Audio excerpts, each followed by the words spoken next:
'Delhi crime' season 3.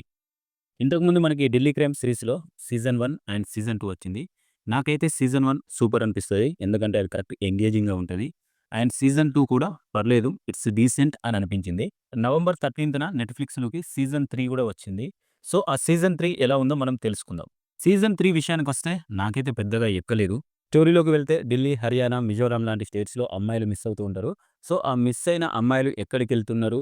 ఏం జరుగుతుంది? ఎలా మిస్ అవుతున్నారు? అనేదే స్టోరీ పాయింట్.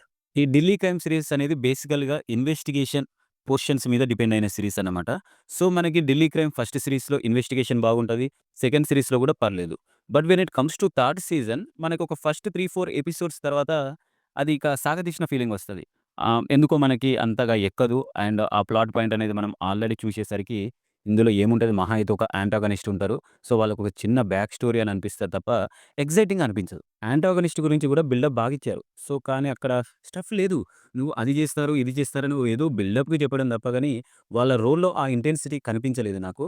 సో, దానివల్ల ఇప్పుడు మనకు చాలా సార్లు అనుకుంటాం గదా! నెగెటివ్ రోల్ గనక ఎఫెక్టివ్‌గా ఉంటే మనకి ఇన్వెస్టిగేషన్స్ గాని, లేకపోతే మన మెయిన్ లీడ్ రోల్స్ జేసిన వాళ్ళ రోల్ ఇంకా ఎఫెక్టివ్‌గా ఉంటదని. సో, ఈ సిరీస్‌లో నాకెందుకో అదే మిస్ అయినట్టు అనిపించింది. సో, ఎప్పుడైనా యాంటాగనిస్ట్ రోల్ గనక ఎఫెక్టివ్‌గా ఉంటేనే, ప్రొటాగనిస్ట్ రోల్ గూడా చాలా ఇంకా ఎఫెక్టివ్‌గా అనిపిస్తది. సో, ఈ సిరీస్‌లో నాకైతే అదే మిస్ అయినట్టు అనిపించింది. పెర్ఫార్మెన్స్ విషయానికొస్తే 'షెఫాలి షా' ఆమె బానే జేసింది. కానీ ఫస్ట్ పార్ట్‌లో ఉన్న ఇంటెన్సిటీ సెకండ్ పార్ట్‌లో లేదు. సెకండ్ పార్ట్‌లో ఉన్న ఇంటెన్సిటీ, ఇంట్రెస్ట్ థర్డ్ పార్ట్‌లో గూడా నాకు ఉన్నట్టు అనిపించలేదు.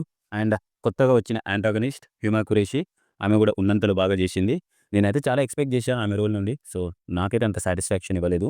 మిగిలిన వారంతా కూడా ఉన్నంతలో బాగానే జేశారు. It's good. ఇక ఈ సీరీస్ రన్ టైమ్ అని అనుకుంటే మనకు టోటల్ 6 ఎపిసోడ్స్ ఉన్నాయి. అండ్ ఈచ్ ఎపిసోడ్ 45-50 మినిట్స్ ఉంది. ఇది నెట్‌ఫ్లిక్స్‌లో స్ట్రీమింగ్ అవుతుంది. తెలుగులో కూడా అవైలబుల్‌లో ఉంది. మీరు చూడాలనుకుంటే చూడొచ్చు.